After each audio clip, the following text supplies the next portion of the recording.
I request Montessori coordinator Mrs. Kalpana ma'am to come over the stage and give out the trophies to the performers. Request Montessori coordinator Mrs. Kalpana ma'am to come over the stages and give away the trophies to the performers.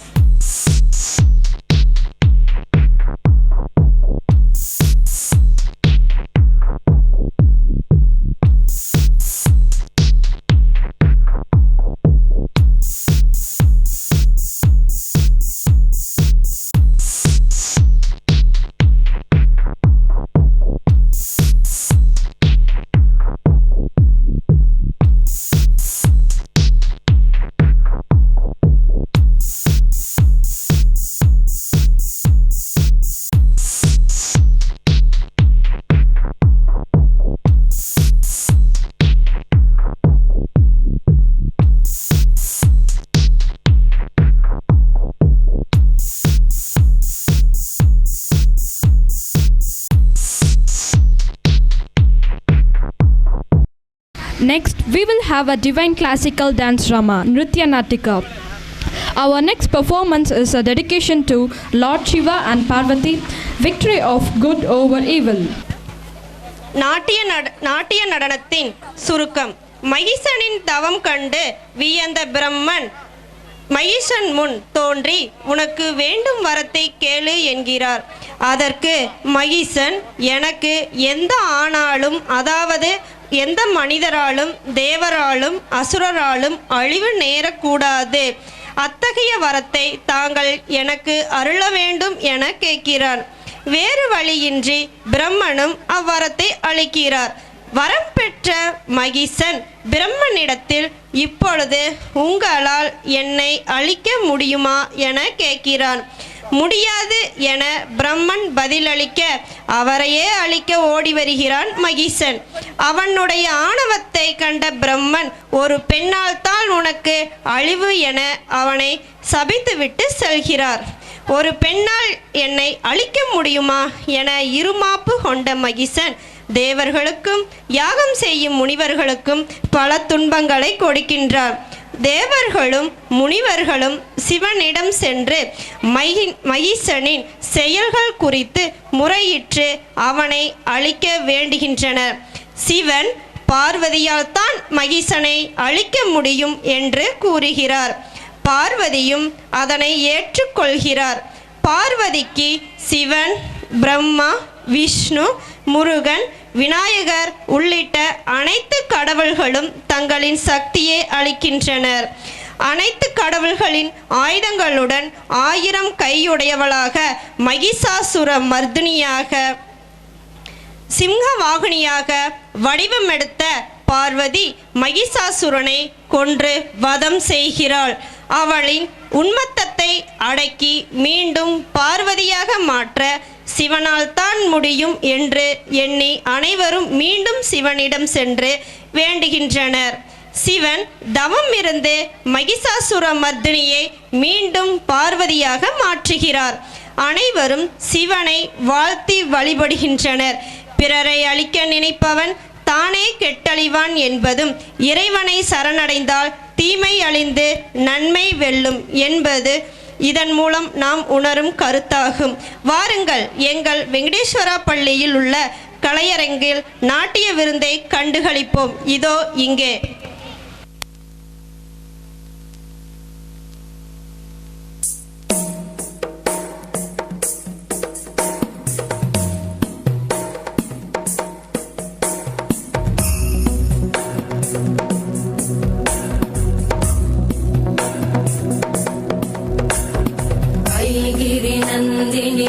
नन्दितमेदिनि विश्वविनोदिनि नन्दनुते गिरिवरविन्द्यशिरोधिनि वासिनि विष्णुविलासिनि जिष्णुनुते भगवति हेशिति कण्ठकुटुम्बिनि भूरि कुटुम्बिनि भूरि कृते जय जय हे महिषासुरमर्दिनि रम्यकपर्दिनि शैलसुते सुरवरवर्षिणि दुर्धरधर्षिणि दुर्मुखमर्षिणि घर्षरते त्रिभुवन तोषिणि शङ्करतोषिणि कल्मषमोषिणि घोषरते धनुजनिरोषिणि दिविसुतरोषिणि दुर्मदशोषिणि सिन्धुसुते जय जय हे महिषासुरमर्दिनि रम्यकपर्दिनि शैलसुते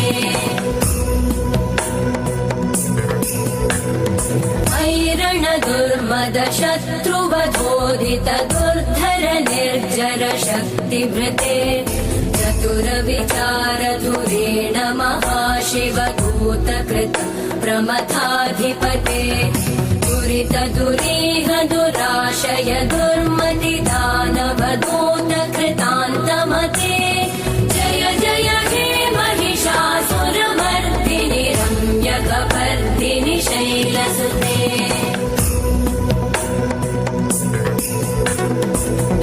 शरणागत वैरिवधूवर वीरवराभयदायकरे त्रिभुवनमस्तकशूलविरोधि शिरोधि कृतामलशूलकरे दुमिदुमितामर दुन्दुभिनादमहोमुखरीकृतते मकरे जय जय हे महिषासुरमर्दिनि रम्यकपर्दिनि शैलसुते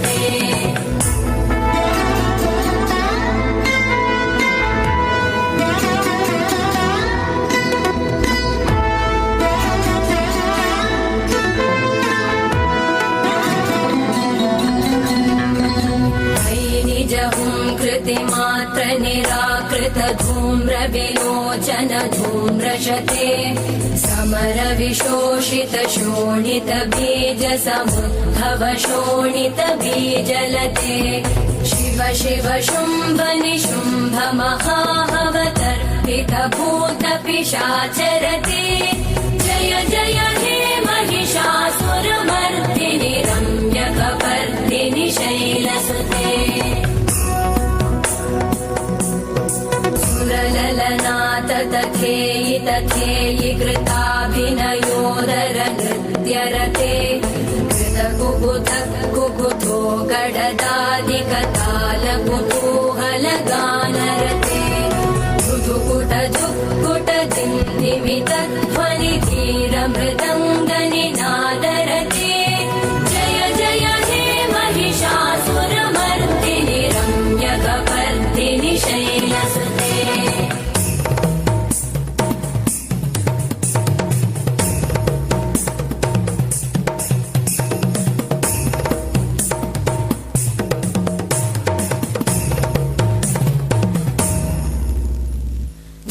जय जप्य जये जय शब्द परस्तुति तत्पर विश्वनुते भण भण भिञ्जिमि भिङ्कृत नूपुर सिञ्चित मोहित भूतपते नटित नटार्ध नटी नटनायक नाटित नाट्य सुगानरते जय जय हे महिषासुरमर्दिनि रम्यकपर्दिनि शैलसुते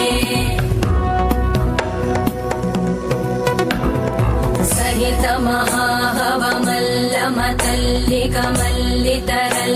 महाहवमल्लमतल्लिकमल्लितरल्लकमल्लरते विरचित वल्लिक पल्लिक मल्लिक भिल्लिक भिल्लिक वर्गवृते सितकृत पुल्लिस मुल्लसितारुण तल्लज पल्लव सल्ललिते जय जय हे महिषासुरमर्दिनि रम्यकपर्दिनि शैलसुते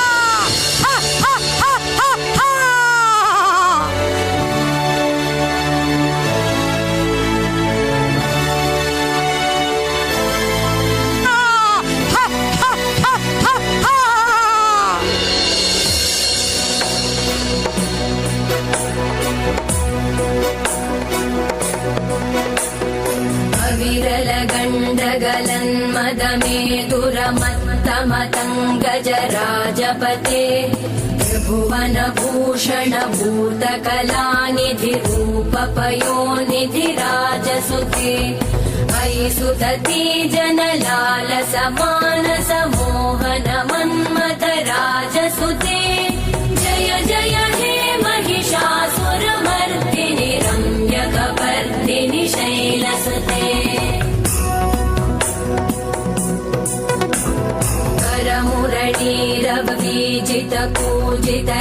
करमुरळीरवीजितपूजितलज्जितकोकिल मञ्जुमते मिलितपुलिन्दमनोहर गुञ्जितरञ्जितशैलनिकुञ्जगते निजगुणभूत महाशबरी गणसद्गुणसंवृतकेलितले जय जय हे महिषासुरमर्दिनि रम्यकपर्दिनि शैलसुते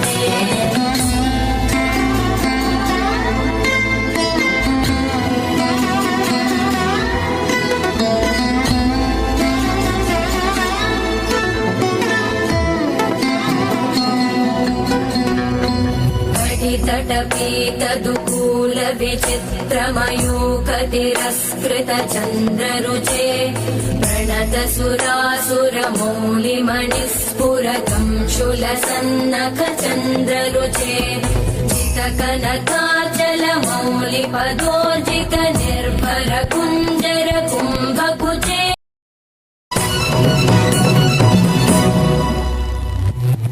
मयि दीनदयालुतया कृपयैव त्वया भवितव्यमुमे मयि जगतो जननी कृपयासि यथासि तथानुमितासि रते यदुचितमत्र भवद्युररीकुरुता दुरुतापमपाकुरुते जय जय हे महिषासुरमर्दिनि रम्यकपर्दिनि शैलसुते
जठाधरं पार्वती वामभागं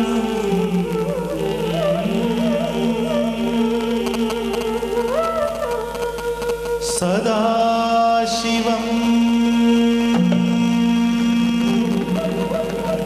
रुद्रं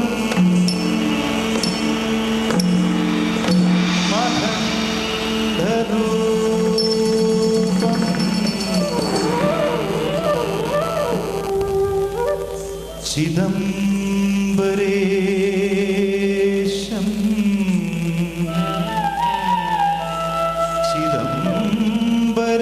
चिदम्बरेशं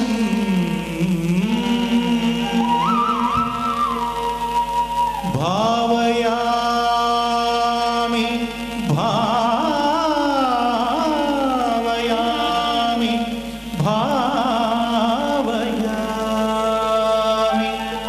भावयामि भावयामि भावयामि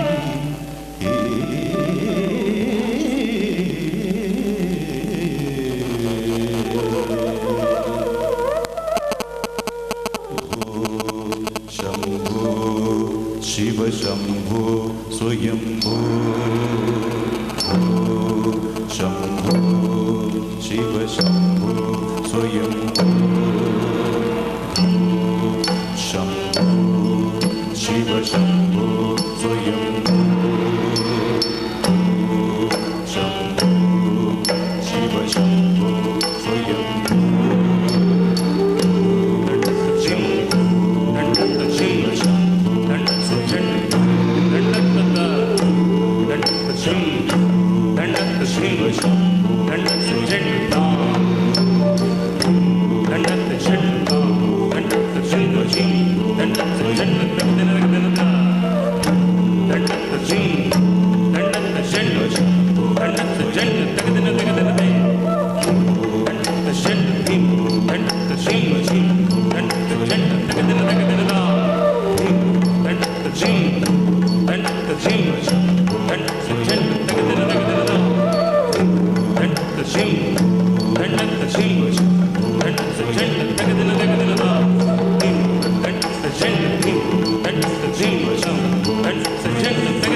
शंभो शिव शंभो स्वयंभो